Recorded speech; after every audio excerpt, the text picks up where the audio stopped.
Good evening engineers. Engineering skill ഡെസ്കിന്റെ മറ്റൊരു വീഡിയോയിലേക്ക് നിങ്ങൾക്ക് ഏവർക്കും ഹാർദവമായ സ്വാഗതം. ഇന്ന് നമ്മൾ മനസ്സിലാക്കാനായിട്ട് പോകുന്നത് ഇൻഡക്ടറിനെ പറ്റിയിട്ടാണ്. ഇൻഡക്ടർ എന്ന് പറഞ്ഞു കഴിഞ്ഞാൽ എന്താണ് ഇൻഡക്ടർ, ഇൻഡക്ടർ എന്താണ് ചെയ്യുന്നത്, അത് എങ്ങനെയാണ് വർക്ക് ചെയ്യുന്നത് എന്നുള്ള കാര്യങ്ങളാണ് ഇന്നത്തെ ചെറിയൊരു വീഡിയോയിലൂടെ നമ്മൾ മനസ്സിലാക്കാനായിട്ട് പോകുന്നത്. അപ്പോൾ നമുക്ക് എന്താണ് ഇൻഡക്ടർ എന്ന് നോക്കാം. Faraday's law of electromagnetic induction എന്ന് കേട്ടിട്ടുണ്ടോ? അതായത് ഫാരഡേ കണ്ടുപിടിച്ച ഒരു ലോ ആണ്, ഫാരഡേസ് റൈറ്റ് ഹാൻഡ് റൂൾ ആണ് നിങ്ങൾ ഇവിടെ കാണുന്നത്. ഇതെന്താണെന്ന് പറഞ്ഞു കഴിഞ്ഞാൽ കറണ്ട് കടന്നു പോകുന്ന കമ്പിക്ക് ചുറ്റും കാന്തിക മണ്ഡലം ഉണ്ടാകുന്നുണ്ട് എന്നുള്ള ഒരു കൺസെപ്റ്റ് ആണ് ഫാരഡേസ് കണ്ടുപിടിച്ചത്. പുള്ളി ആലോചിച്ചു, അങ്ങനെ കറണ്ട് കടന്നു പോകുന്ന കമ്പിക്ക് ചുറ്റും കാന്തിക മണ്ഡലം ഉണ്ടാകുന്നുണ്ടെങ്കിൽ ഈ കാന്തിക മണ്ഡലം ഉപയോഗിച്ചുകൊണ്ട് ഈ കറണ്ടിനെ ഉണ്ടാക്കിക്കൂടെ? അങ്ങനെയുള്ള ഒരു ചിന്തയിൽ നിന്നാണ്, ഫാരഡേയുടെ ചിന്തയിൽ നിന്നാണ് നമ്മുടെ ജനറേറ്റേഴ്സ് എന്ന കൺസെപ്റ്റ് ഉണ്ടായത്. അപ്പോൾ നമുക്ക് അത് നമ്മുടെ സബ്ജക്ട് അല്ലാത്തതുകൊണ്ട് നമ്മൾ അതിലേക്ക് ഇനി പോകുന്നില്ല. കറണ്ട് കടന്നു പോകുന്ന കമ്പിക്ക് ചുറ്റും ഒരു കാന്തിക മണ്ഡലം സ്വാഭാവികമായിട്ടും ഉണ്ടാകും. ഓക്കെ, സോ ഈ കമ്പി നമ്മൾ ചുരുളുകളായിട്ട് ചുരുട്ടുകയാണെന്നുണ്ടെങ്കിൽ ഈ ഒരു കാണുന്ന രീതിയിലേക്കായിരിക്കും വരുന്നത്. ഈ ഒരു ചുരുളുകളായിട്ടുള്ള കമ്പി ചുരുളിനെയാണ് ഇൻഡക്ടർ എന്ന് പറയുന്നത്. ഇൻഡക്ടർ വിത്ത് എയർ കോർ എന്നാണ് പറഞ്ഞിരിക്കുന്നത്. അതായത് കോർ എന്ന് പറഞ്ഞു കഴിഞ്ഞാൽ ഈ ഇൻഡക്ടറിന്റെ അകത്ത് വരുന്ന മെറ്റീരിയൽ എന്താണോ അതാണ് കോർ എന്ന് പറയുന്നത്. സിംഗിൾ ആയിട്ട് ഒരു കമ്പിക്ക് ചുറ്റും വളരെ ചെറിയൊരു മാഗ്നറ്റിക് സ്ട്രെങ്ത് മാത്രമേ ഉണ്ടാവുകയുള്ളൂ.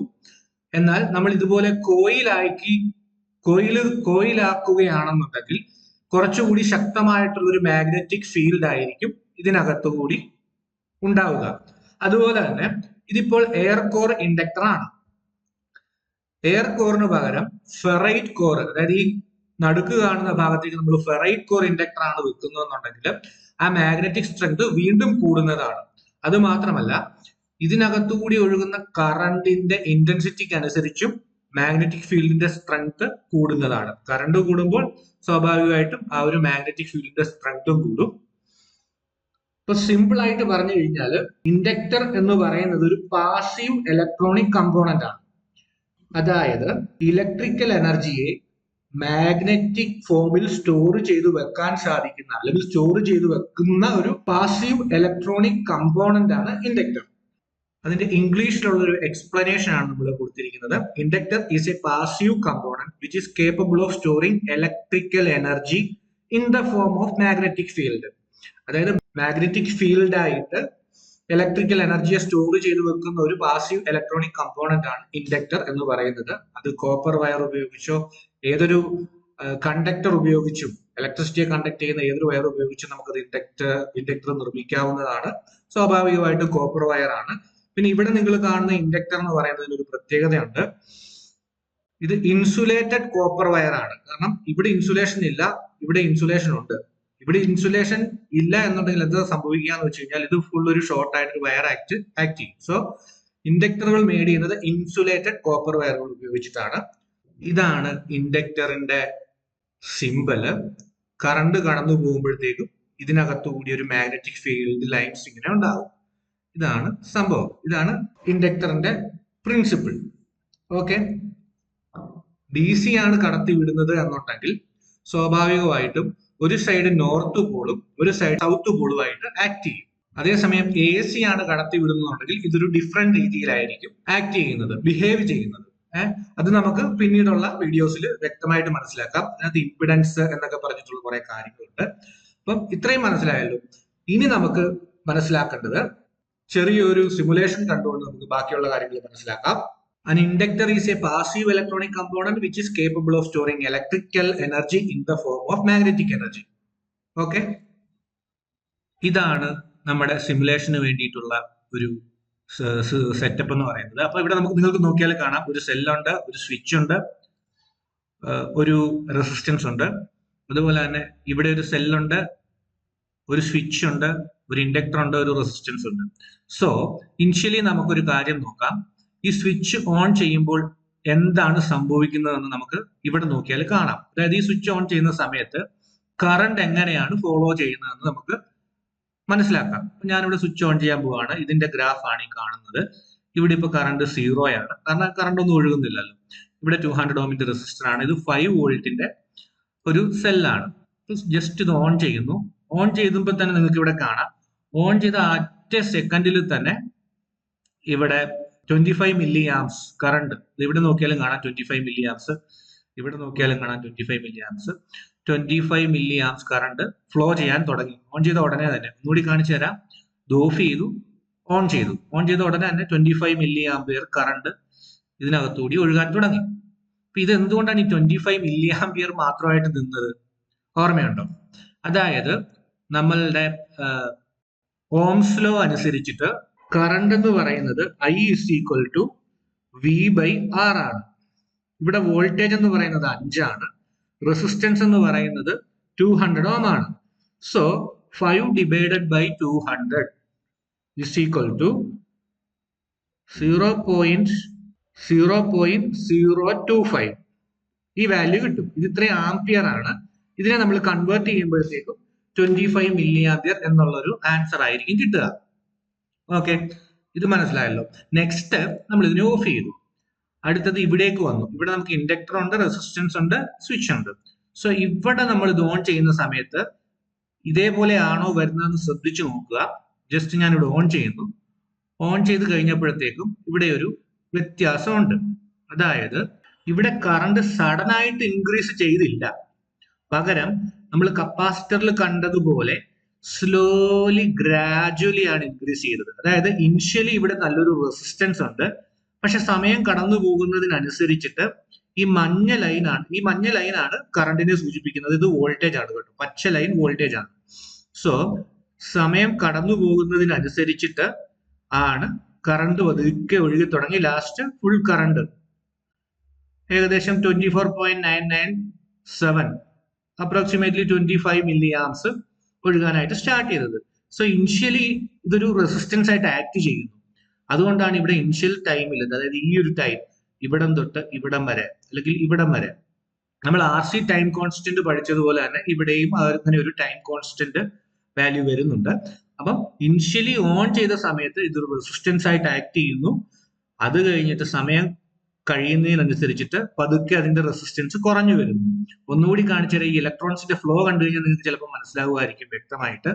ഇത് ഓഫ് ചെയ്തു, ജസ്റ്റ് ഓൺ ചെയ്യുന്നു, സ്ലോലി സ്റ്റാർട്ട് ചെയ്തിട്ട് പിന്നെ കണ്ടിന്യൂ ചെയ്യുകയാണ് ചെയ്യുന്നത്. അപ്പോൾ ഇവിടെ ഒരു റെസിസ്റ്റൻസ് അനുഭവപ്പെടുന്നതായിട്ട് നമുക്ക് മനസ്സിലായി. ആക്ച്വലി അതൊരു റെസിസ്റ്റൻസ് അല്ല. ഇതിപ്പോ DC-യിലായതുകൊണ്ട് നമുക്ക് റെസിസ്റ്റൻസ് എന്ന് പറയാം, പക്ഷെ അത് ആക്ച്വലി ഇതൊരു റെസിസ്റ്റൻസ് അല്ല. അത് ഇംപിഡൻസ് എന്ന് പറഞ്ഞ മറ്റൊരു കൺസെപ്റ്റ് ഉണ്ട്. അത് AC സർക്യൂട്ടിലേക്ക് നമ്മൾ പോകുമ്പോഴത്തേക്കും നമുക്ക് മനസ്സിലാക്കാനായിട്ട് സാധിക്കും. ഇതിപ്പോ ജസ്റ്റ് റെസിസ്റ്റൻസ് എന്ന് പറഞ്ഞ് തന്നെ നമുക്ക് മനസ്സിലാക്കാം. സോ ഇനിഷ്യലി ചെറിയൊരു റെസിസ്റ്റൻസ് ഉണ്ട്, പക്ഷെ ടൈം കഴിയുന്നതിനനുസരിച്ച് ആ റെസിസ്റ്റൻസ് കുറഞ്ഞു 0 ആകും. സോ അതിനനുസരിച്ച് കറണ്ട് കൂടും. ഇത്രയും മാത്രം മനസ്സിലാക്കി വെക്കുക. ഇവിടെ നമ്മൾ 200 ഓം റെസിസ്റ്റൻസ് ആണ് ഉപയോഗിച്ചിരിക്കുന്നത്. അതുകൊണ്ടാണ് ഇവിടെ 25 മില്ലി ആംസ് കാണിക്കുന്നത്. ഇനിയിപ്പോ ഇവിടെ 200 മില്ലി ഓംസ് ഉപയോഗിച്ചില്ലെങ്കിൽ എന്ത് പറ്റുമെന്ന് നമുക്ക് നോക്കാം. ഇവിടെ 200 ഓംസ് റെസിസ്റ്റൻസ് ഉപയോഗിച്ചില്ലെങ്കിൽ എന്ത് പറ്റുമെന്ന് നമുക്ക് നോക്കാം.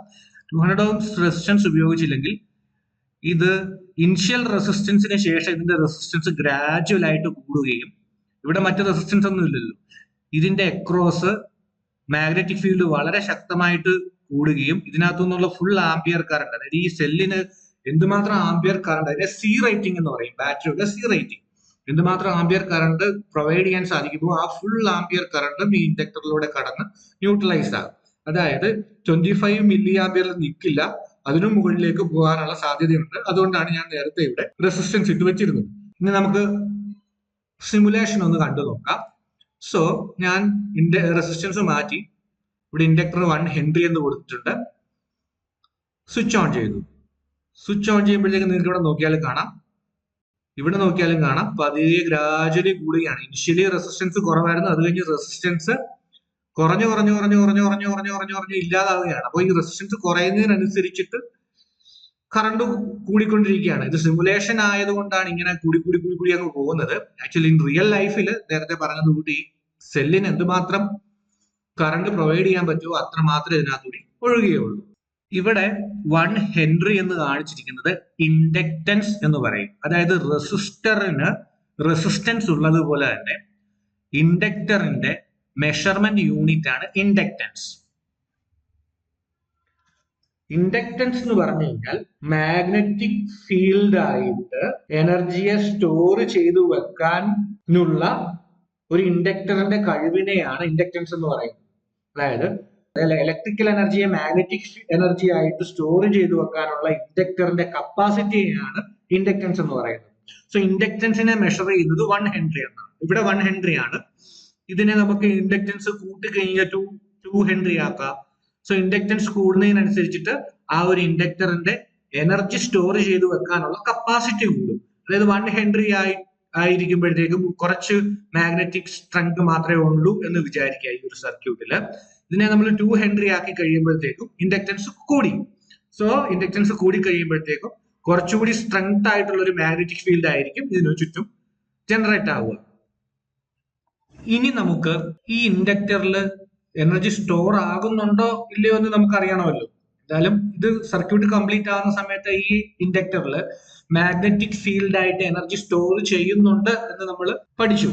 അത് അങ്ങനെ സ്റ്റോർ ആകുന്നുണ്ടോ ഇല്ലയോ എന്ന് നമുക്ക് വ്യക്തമായിട്ട് ബോധ്യം വരണമല്ലോ. അതിനു വേണ്ടിയിട്ടാണ് ഈ ഒരു സർക്യൂട്ട്. ഇവിടെ നിങ്ങൾക്ക് നോക്കിയാൽ കാണാം, ഒരു 5 വോൾട്ടിന്റെ ഒരു സെല്ലുണ്ട്, ഒരു 1 ഹെൻറിയുടെ ഒരു ഇൻഡക്ടർ ഉണ്ട്, ഒരു റെസിസ്റ്റൻസ് ഉണ്ട്. സോ ഈ സ്വിച്ച് ഓൺ ചെയ്യുന്ന സമയത്ത് എന്താണ് സംഭവിക്കുക എന്ന് നോക്കാം. സ്വിച്ച് ഓൺ ചെയ്യുന്ന സമയത്ത് നമ്മൾ നേരത്തെ പഠിച്ചതുപോലെ തന്നെ ഇതിന് അക്രോസ് ആയിട്ട് റെസിസ്റ്റൻസ് ഉണ്ടായിരിക്കും. ആ റെസിസ്റ്റൻസ് ഗ്രാജുവൽ ആയിട്ട് കുറഞ്ഞു വരും. മുൻപുള്ള വീഡിയോകളിൽ നമ്മൾ മനസ്സിലാക്കിയിരുന്നു കറണ്ട് എപ്പോഴും ലീസ്റ്റ് റെസിസ്റ്റൻസ്, അതായത് കുറഞ്ഞ റെസിസ്റ്റൻസ് ഉള്ള ഭാഗത്തു കൂടിയായിരിക്കും ആദ്യം ഒഴുകുക. അങ്ങനെയാണെങ്കിൽ നമുക്ക് ആദ്യം ഈ സ്വിച്ച് ഓൺ ചെയ്ത് നോക്കാം. നമുക്കിവിടെ ഓൺ ചെയ്തപ്പോഴത്തേക്കും ഈ ഒരു LED ആദ്യം കത്തുന്നതായിട്ട് കണ്ടു. അതിനുശേഷമാണ് ഇതിനകത്തുകൂടി കറണ്ട് ഒഴുകി തുടങ്ങിയത്.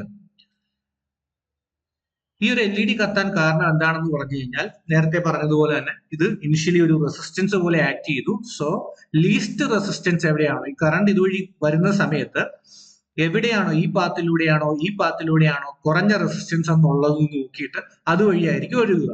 അപ്പൊ അത് കറണ്ട് വന്ന സമയത്ത് ഇവിടെ ആയിരുന്നു കുറഞ്ഞ റെസിസ്റ്റൻസ് അത് കണ്ടത്. അതുകൊണ്ടാണ് ഇതുവഴി ആദ്യം ഒഴുകിയത്. അതുകൊണ്ടാണ് ഇത് LED കത്തിയത്. അതിനുശേഷം ഇവിടുത്തെ റെസിസ്റ്റൻസ് ഗ്രാജുവൽ ആയിട്ട് കുറഞ്ഞു. അപ്പം കറണ്ട് ഇങ്ങോട്ട് ഒഴുകാതെയായി, ഇതിനകത്തുകൂടി ഒഴുകാനും തുടങ്ങി. സോ റൈറ്റ് നൗ ഇപ്പോ ഈ ഇൻഡക്ടറിൽ കുറച്ച് എനർജി മാഗ്നറ്റിക് ഫീൽഡ് ആയിട്ട് സ്റ്റോർ ചെയ്ത് വെച്ചിട്ടുണ്ട്. സോ ഇപ്പം നമ്മൾ ഈ സ്വിച്ചിനെ റിലീസ് ചെയ്യുകയാണെന്ന് കരുതുക. റിലീസ് ചെയ്യാൻ പോകുമ്പോഴത്തേക്കും എന്താണ് സംഭവിക്കാൻ പോകുന്നതെന്ന് നമുക്ക് കാണാം. സോ ഇവിടെ റിലീസ് ചെയ്യുന്നു. റിലീസ് ചെയ്തപ്പോഴത്തേക്കും LED ഇവിടെ കത്തി. ഒന്നുകൂടി കാണിച്ചു തരാം. ഓൺ ചെയ്തു, റെസിസ്റ്റൻസ് കുറയുന്നതിനനുസരിച്ചിട്ട് ഇത് ഓഫായി പോയി. നെക്സ്റ്റ് ഞാനിത് റിലീസ് ചെയ്തു. റിലീസ് ചെയ്തപ്പോൾ ഈ ഇൻഡക്ടറിൽ സ്റ്റോർ ചെയ്ത് വെച്ചിരുന്ന എനർജി ഈ LED കടന്ന് ഇവിടെ വന്ന് ന്യൂട്രലൈസ്ഡ് ആയി. സോ നമുക്ക് ഇതിനകത്ത് നിന്ന് ഒരു കാര്യം മനസ്സിലാക്കാം. ഇൻഡക്ടറിൽ സ്റ്റോർ ചെയ്ത് വെച്ച എനർജിയാണ് ഈ LED കത്താൻ വേണ്ടിയിട്ട് ഉപയോഗപ്പെട്ടത്. ഇപ്പൊ വ്യക്തമായല്ലോ, ഇൻഡക്ടറിൽ എന്തായാലും എനർജി സ്റ്റോർ ആകുന്നുണ്ട് എന്നുള്ള കാര്യം. അതുപോലെ തന്നെ ഇതിന്റെ ഇൻഡക്റ്റൻസ് കൂട്ടുകയാണെന്ന് വിചാരിക്കുക. അങ്ങനെയാണെന്നുണ്ടെങ്കിൽ ആ എനർജി സ്റ്റോർ ചെയ്യുന്ന എനർജിയും കൂടും. അതായത് LED കത്തി നിൽക്കുന്ന സമയവും കൂടും. അത് നമുക്ക് ചെക്ക് ചെയ്യാം. ജസ്റ്റ് ഓൺ ചെയ്യുന്നു, കത്തി നിൽക്കുന്ന സമയം കൂടുതലാണ് മുൻപത്തെക്കാട്ടിലും. ഇപ്പം ഫുള്ളി എനർജി ഇതിനകത്ത് മാഗ്നറ്റിക് ഫീൽഡായിട്ട് സ്റ്റോർ ആയിട്ടുണ്ട്. റിലീസ് ചെയ്യുന്ന സമയത്ത് കുറച്ചുകൂടി സമയം കത്തി നിൽക്കും. കണ്ടില്ലേ? ഇതാണ് ഒരു ഇൻഡക്ടറിന്റെ പ്രവർത്തനം.